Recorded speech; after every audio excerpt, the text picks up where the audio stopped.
अब शुरू होने जा रहा है देश का सबसे बड़ा मुकदमा, आपकी अदालत, रजत शर्मा के साथ।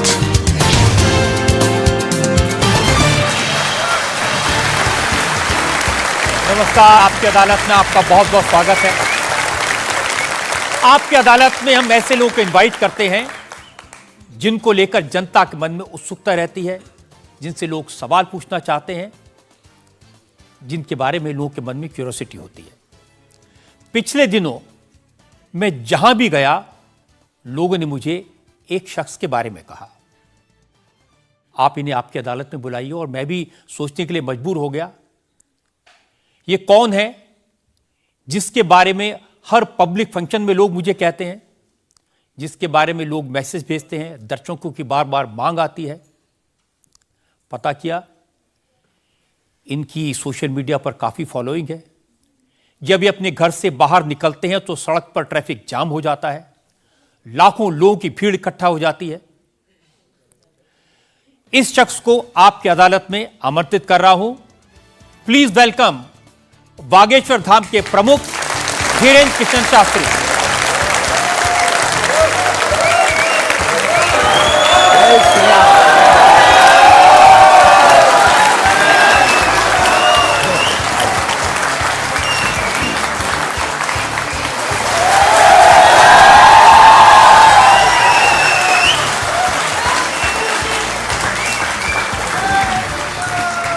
और धीरेन्द्र कृष्ण शास्त्री पर मुकदमे में आज हमारे जज हैं वरिष्ठ पत्रकार विनोद अग्निहोत्री।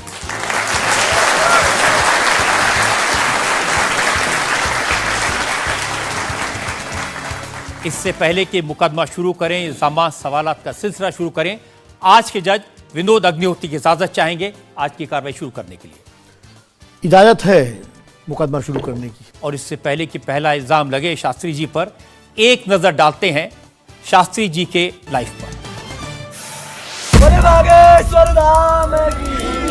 आजकल पूरे देश में बागेश्वर धाम के प्रमुख धीरेन्द्र कृष्ण शास्त्री की बहुत चर्चा है।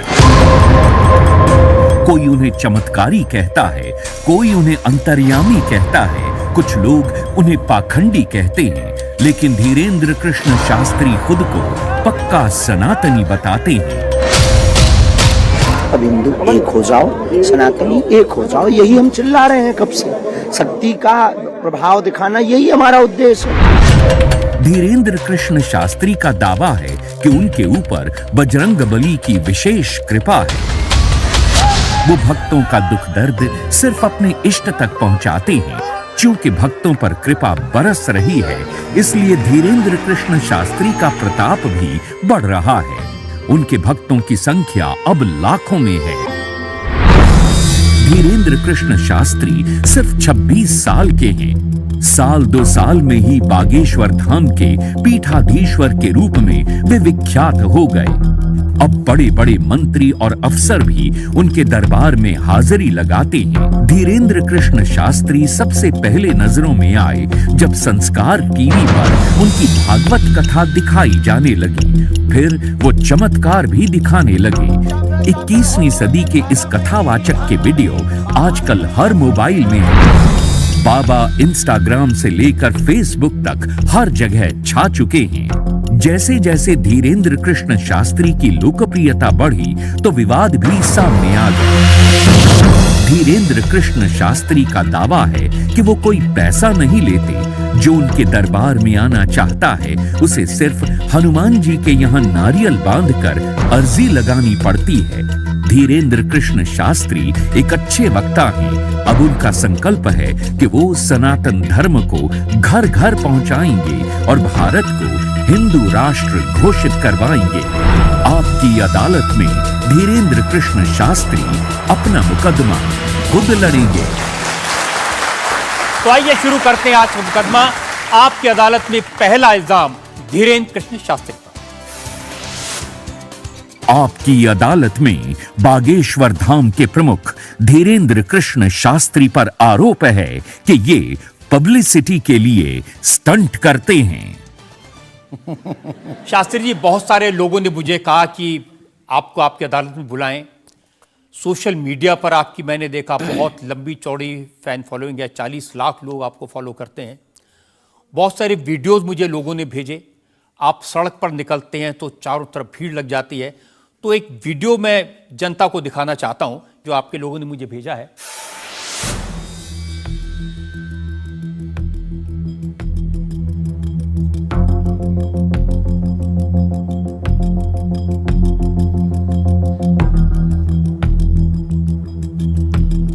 तो ये वाकई में शास्त्री जी असली वीडियो है या पब्लिसिटी स्टंट है, बनाया हुआ है? लोगों की अपनी अपनी भावनाएं होती हैं, अपनी दृष्टि से देखने की। ये वास्तविकता एक जगह की नहीं है। जहां जहां बागेश्वर बालाजी का दरबार लगता, जहां जहां बागेश्वर बालाजी की कृपा से दास कथा करने जाता, ये तो कम है, कैमरे में कम आया है, और ज्यादा है।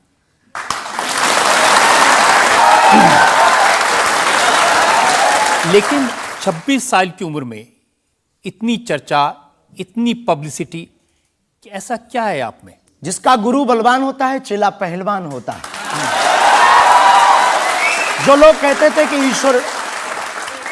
कहते थे ईश्वर नहीं होते या भगवान नहीं होते, हमारी दृष्टि में इस छोटे से गांव से, गढ़ा गांव, मध्य प्रदेश के बुंदेलखंड में एक छोटा गांव गढ़ा है। गढ़ा में रहने वाला एक छोटे परिवार का बालक धीरेन्द्र कृष्ण अगर यहां तक पहुंच सकता है बालाजी की कृपा से, तो भारत का प्रत्येक व्यक्ति भगवत कृपा से कहीं भी पहुंच सकता है। आपने ये नहीं बताया कि यहां तक कैसे पहुंच गए हैं। ये जो लोग हैं, जो फॉलो करते हैं, जो आपके बारे में इतनी बातें करते हैं, ये क्यों करते हैं? क्या है आप में? बागेश्वर बालाजी की कृपा वो सब पर है। लेकिन आप अगर कहेंगे, क्योंकि आपसे जीतना तो बड़ा मुश्किल है, हम पहले आपको साफ कर दें कि चूंकि आपका नाम तो रजत शर्मा जी है, लेकिन हम आपको दयालु नाम से, क्योंकि हमारी भारतीय परंपरा में बड़ों का नाम नहीं लेते, तो हम आपको दयालु कहकर संबोधित करेंगे, अगर बुरा ना लगे तो। नहीं, आप कुछ भी करिए।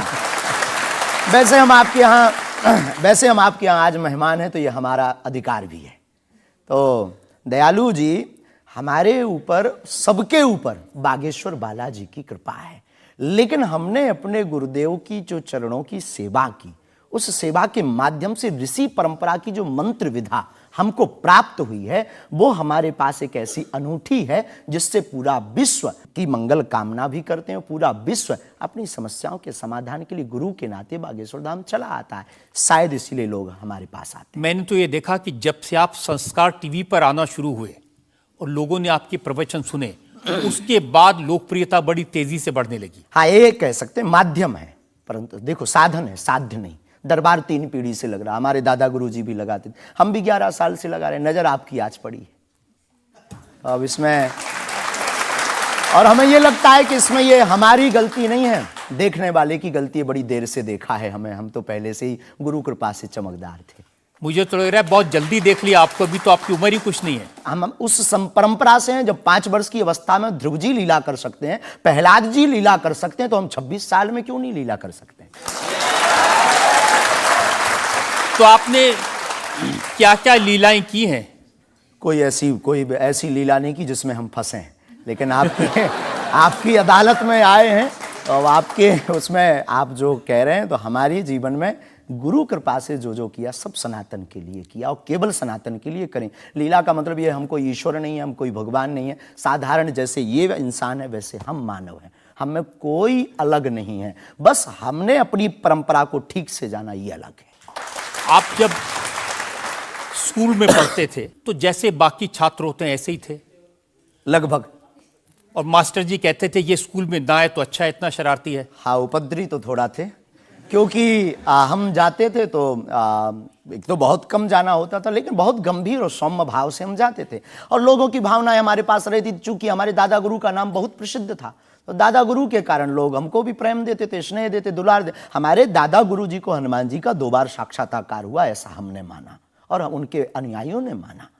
तो हम जब स्कूल में जाते थे तो बचपन से ही बड़ी कृपा थी, तो लोग बच्चे हमारे पास आते थे, सब क्लासें एक साथ हो जाती थी, 9वीं 10वीं 8वीं सब एक हो जाती थी, जिसमें हम बैठते थे। अच्छा महाराज जी बताइए हमारी कितनी परसेंटेज बन रही है?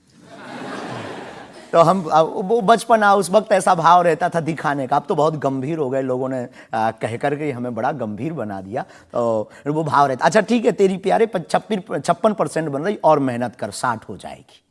तो कौन हनुमान जी बताते थे कितनी परसेंटेज है? गुरु प्रेरणा हमसे कोई शक्ति बात नहीं करती है, कोई सामने नहीं हमारे पास बैठती है, हमें तो अनुभव होता है, प्रेरणा होती है। जो ऋषि परंपरा में प्रेरणा है, जो हमारे भारत में अनेकानेक महापुरुष, तो हमको प्रेरणा लगती है, ऐसा अनुभव होता है कि ऐसा होगा। जैसे हमें प्रेरणा लग जाती है कि ऐसा होगा, वो हम लिख देते हैं और इष्ट कृपा से और अपने इष्ट के प्रति आस्था से वो बात सत्य निकलती है। हमारा जीवन भी बड़ा अभाव से गुजरा। एक छोटी झोपड़ी रहती थी, वो भी झोपड़ी कच्ची झोपड़ी, उसमें पिताजी रहते थे, हमारी माँ, हमसे छोटी बहन और उससे छोटा भाई, 5 लोग उसमें रहते थे। उसी में भगवान को स्थान था। दादा गुरुजी निर्मोही अखाड़ा से साधु थे, तो उन्हें परिवार से ज़्यादा मतलब नहीं था। तो बड़ा अभाव में गुजरा हमारा जीवन, बहुत विचित्र स्थितियों में गुजरा। लेकिन अभाव ने प्रभाव की महिमा बताई और आज प्रभाव ने हमें अभाव की महिमा बताई। तो आप कह रहे हैं कि जब छात्र थे तो साधारण छात्र थे जैसे बाकी बच्चे होते हैं, वैसे आज घर परिवार वैसा था जैसे बाकी लोगों का होता है। कोई नई बात नहीं, कोई ऐसा, हम कोई ईश्वर नहीं है, हम संसार से कोई अलग से ब्रह्मा जी की फैक्ट्री से सेट नहीं भये। हम जैसे दुनिया है वैसे हम हैं। बस गुरु परंपरा और हनुमान जी की कृपा क्या होती है, शायद हनुमान जी ने और गुरु ने हमको चुना ये ललकार कर बताने के लिए, हमें लगता है हमारा। इस देश में तो बहुत सारे लोग हैं जो हनुमान जी के भक्त हैं, करोड़ों लोग। हाँ, मंगलवार को शनिवार को मंदिरों में जाते हैं, व्रत रखते हैं, प्रसाद चढ़ाते हैं। तो हनुमान जी ने आपको क्यों पकड़ा? कुछ ज्यादा ही घनिष्ठता होगी हमारी, उनको ज्यादा मोहब्बत हम पर आई होगी। लेकिन इस करोड़ों लोगों में हनुमान जी के लाखों भक्त हैं। उन्होंने अपने लिए मांगा और हमने पूरी विश्व के लिए मांगा। इसीलिए हमें लगता है कि हम में और बाकियों में अंतर है। देखिए आपने क्या मांगा, इसके कुछ वीडियोस मैंने देखे हैं। वाह। आप लोगों से कह रहे हैं कि आपके पास जितना चाहे दान दे दो, अपना मकान दे दो, फ्लैट दे दो, बंगला दे दो, घोड़ा दे दो, गाड़ी दे दो, सोना चांदी, बैंक एफडी, मंगलसूत्र, अंगूठी, लुगाई लड़का छोड़ के सब मुझे दे दो। ये हमारा डिस्क्लेमर रहता है दरबार के पहले का। लोगों को जो भावनाएं रहती हैं कि गुरु परंपरा के लोग और साधु लोग दरबार इसलिए लगाते हैं, भगवान को इसलिए रखते हैं कि ये कमाई का जरिया बनाते हैं। और हमने अपने दरबार में बैनर लगा करके वो माइक पर ठोक करके बोलते हैं कि यहाँ किसी भी प्रकार का शुल्क, फीस, दक्षिणा नहीं लगता। पर अगर तुम शिष्य मानते हो अपने आप को और हम गुरु हैं, तो गुरु परंपरा के नाते अगर कुछ भी तुम दे दो, अगर आप भी इंडिया टीवी का ये हाउस हमारे नाम करें, हमें कोई दिक्कत, हमें कोई दिक्कत, और लेते भी हैं। लेना बुरा नहीं है, उपयोगिता बुरी है। लेकर के उसका सदुपयोग करते या दुरुपयोग करते। हम लेते हैं, कोई अगर देता है तो स्वीकार करते गुरु के नाते। हम उस परंपरा से हैं जहां अंगूठा तक दान गुरु को दे दिया जाता है, हम भी लेते हैं। कितना कमा लेते हैं?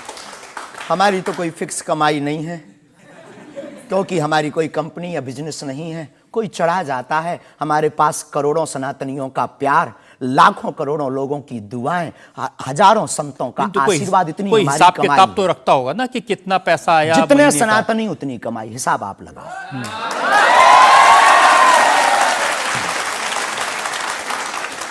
ज्यादा बातें इसलिए होती हैं कि आप जो स्टंट करते हैं पब्लिसिटी के लिए, आप ऐसी ऐसी बातें कह देते हैं।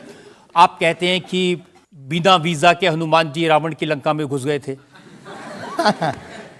ये जो मॉडर्न युवान भाई बहन है, इनको लंका प्रवेश के बारे में बताएंगे तो इनको ये लगता है कि ये घिसी पिटी बातें इनके दादा परदादा बताते रहे, ये बेचारे ऊब गए। इनको कुछ ऐसा चाहिए कि उस अध्यात्म से कनेक्ट हो पाए। जैसे रावण ने मुझसे फोन पे बात की। हाँ बिल्कुल, हम वही बोलने ही वाले थे।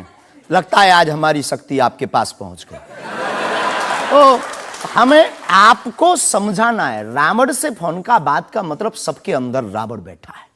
कोई ऐसा दुनिया में नहीं जो गलत कृत्य देख रहा, गलत कर रहा और सच जानते हुए चुप है, वो रावण की दृष्टि का आदमी।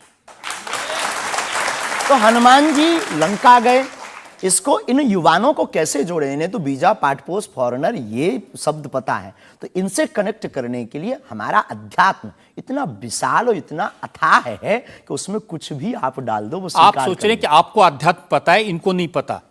इस देश ऐसा की नहीं जनता हमने को कहा। आपसे ज्यादा अध्यात्म पता है। ऐसा हमने नहीं कहा। हमें अपने हिसाब का पता है, उन्हें अपने हिसाब का। वो अपने में श्रेष्ठ हैं, हम अपने में अब जो कोशिश कर रहे हैं विद्यार्थी। हमने ऐसा कभी नहीं कहा कि हम श्रेष्ठ हैं, और ये आरोप हमें नहीं लगता कि ठीक है। आपका ये कहना कि मेरे पास एक गधा है जिसमें वाईफाई है और वो प्लेन में भी वाईफाई चलता है, ये मजाक की बातें नहीं है। लोगों की दृष्टि से, भावनात्मक दृष्टि से देखा जाए तो ये बहुत गहरा विषय है। मजाक की दृष्टि से अगर कोई देखेगा तो देखो, जाकी रही भावना जैसी प्रभु मूलत देखी तिन तैसी। भगवान की कोई लीला को सिर्फ रास लीला को उठाते हैं, लेकिन हम तो महाभारत भी उठाते हैं। तो अपनी अपनी दृष्टि है, हम ये मजाक में नहीं कहते। हम उनको बताना चाहते हैं कि हमारे देवी देवताओं से जो हमारे इष्ट की परंपरा की जो निशानी है वो अगर नज़दीक रहे, गुरु की निशानी अगर नज़दीक रहे, माता पिता की बातों की निशानी नज़दीक रहे, तो बेटा कभी गलती नहीं करेगा, वो 4 चांद लगाता रहेगा। शास्त्री जी, इसको कहते हैं आप अंधों के शहर में आईना बेचने की कोशिश कर रहे हैं।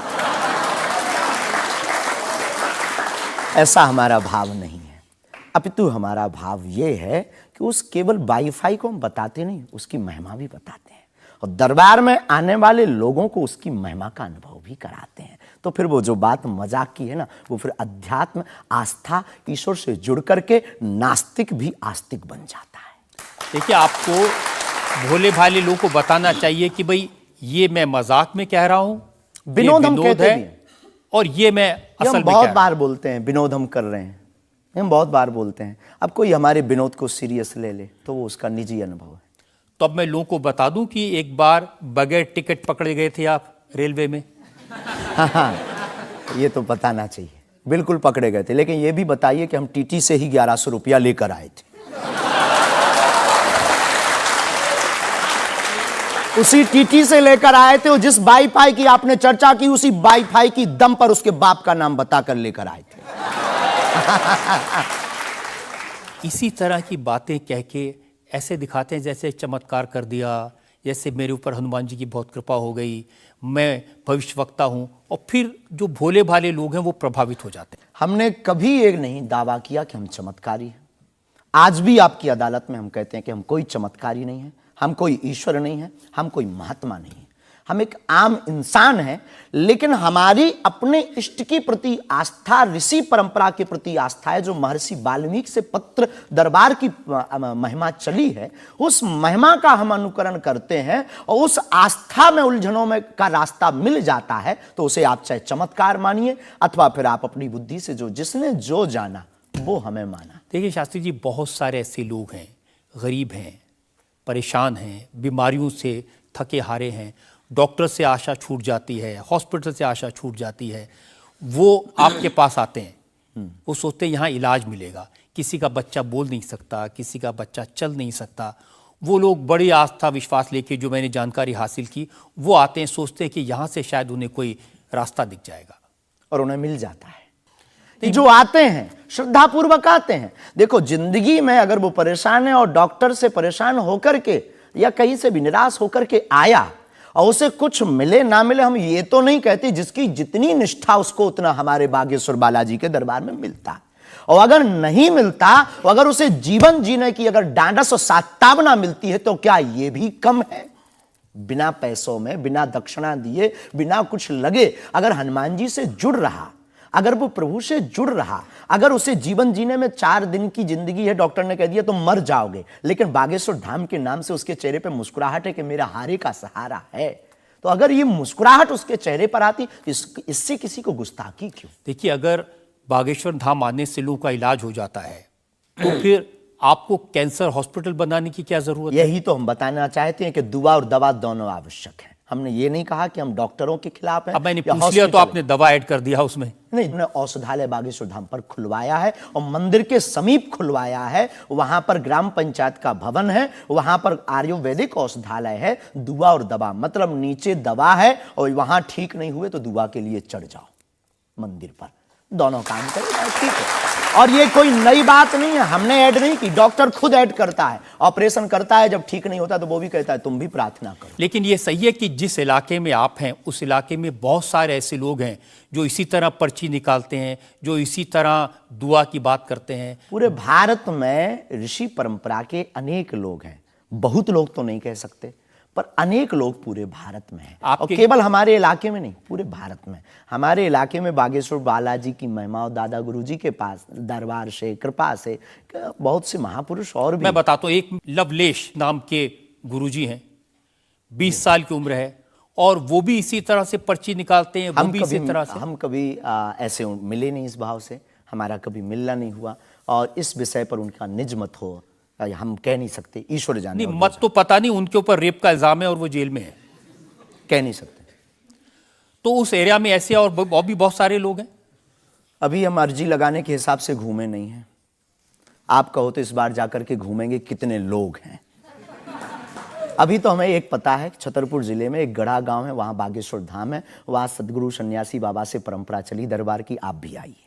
ये बात सही है कि देश में बहुत सारे ऐसे लोग हैं जो कहते हैं हमारे पास सिद्धि है। एक जयपुर में है, उन्होंने बताया कि मैंने कर्ण पिशाच को साधा हुआ है, और वो भी किसी की भी डेट ऑफ बर्थ बता देते हैं, किसी के परिवार वालों का नाम बता देते हैं। हमारे पास ऐसी कोई सिद्धि नहीं, ना हमने ऐसी कोई साधना कर रखी है। हमारे पास सिर्फ अपने इष्ट पर, हनुमान जी पर भरोसा है, जो अष्ट सिद्ध नवनिधि के दाता हैं। ना हम कोई डेट बताते हैं, ना हम कोई नाम बताते हैं, और अगर उनकी कृपा से पता चल जाए तो कोई बुरी बात नहीं। जनता में जो लोग सवाल पूछना चाहते हैं, आमतौर पर क्या होता है कि संत का नाम आते ही हमारे माइंड में एक इमेज बनती है कि दाढ़ी होगी, बहुत ही जो उनकी वेशभूषा होगी बहुत ही सिंपल और सरल होगी, लेकिन आपकी वेशभूषा देख के, टोपी देख के लगता है एकदम कलरफुल रहता है। आपकी दुनिया ही रंगीन है तो साधु को भी रंगीन होना चाहिए। बहुत बढ़िया, बहुत बढ़िया। जब 7 रंगों की भरी दुनिया है माय डियर सिस्टर, 7 रंगों से भरी दुनिया है, तो मुझे क्या दिक्कत है। और हम कोई साधु नहीं, हम कोई महात्मा नहीं, ना हमने चोला ले रखा है। हम एक वर्ण व्यवस्था की बात नहीं करेंगे, हम एक गुरु के शिष्य हैं और आम इंसान हैं। और अगर कोई सरनेम पूछे तो हम शुक्ल वंशीय सरयूपारी ब्राह्मण हैं। तो जो 7 ब्राह्मणों की वेशभूषा है वो हमने धारण की, गुरु के नाते हमने ये पादुका अपनी एक परंपरा को निर्वाहन करने के लिए धारण की। और टोपी कोई आया तो दे गया, अगर आप कुछ दो बहन हमें तो वो भी स्वीकार है। आप चाहो तो कुछ हमें पहनने को दे सकते हो, हम पहन लेंगे। एक वेबसाइट ने लिखा कि ये जो टोपी पहनते हैं ये पहनाने वाले से भी कुछ गुरु दक्षिणा लेते हैं, जो कपड़े पहनते हैं, जो कपड़े जिसके दिए पहनते हैं उससे भी कुछ पैसा लेते हैं। आज तक ऐसा कोई मिला नहीं है, खोज जारी है। किसी ने हमें आज तक दक्षिणा नहीं दी, टोपी पहनाने के नाम पर या कपड़े पहनाने के नाम पर। हम तो राह चलते कोई मिल जाता है तो उसका पहन लेते, अपना दे देते हैं। हम तो साधु उस परंपरा के हैं, उस परंपरा के। लेकिन अच्छे लगते हैं आपको ये रंग बिरंगे कपड़े? बहुत आनंद आता है। क्या दिक्कत है साहब? किसी को दिक्कत है वो हमसे ज्यादा रंगीन पहने। एक शायर ने कहा कि जो खानदानी रईस हैं वो मिजाज रखते हैं नर्म अपना, आपका लहजा बता रहा है आपकी दौलत ये शोहरत नई नई नहीं।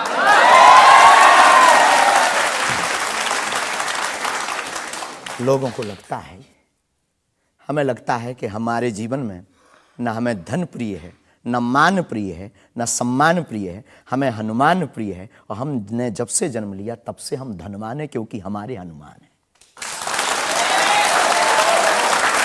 और दुनिया का प्रत्येक हनुमान भक्त धनवान है जिसके जीवन में हनुमान है। अब वो निर्धन है इस दुनिया में जिसके जीवन में भगवान नहीं, वो निर्धन है। और अगर बाप हनुमान हो और धनवान हनुमान हो और उनका भक्त अगर रंगीन ना हो, पीला लाल ना हो, जब हनुमान जी लाल देह लाली से हो सकता तो लाल पगड़ी क्यों नहीं हो सकती? ये मुझे पता चल गया है कि आप इसी तरह की डायलॉग बाजी करके ही इतने पॉपुलर हुए हैं। इंडिया टीवी हर वक्त हर जगह डाउनलोड करने के लिए सर्च करें India TV news Google play store या ऐप स्टोर पर।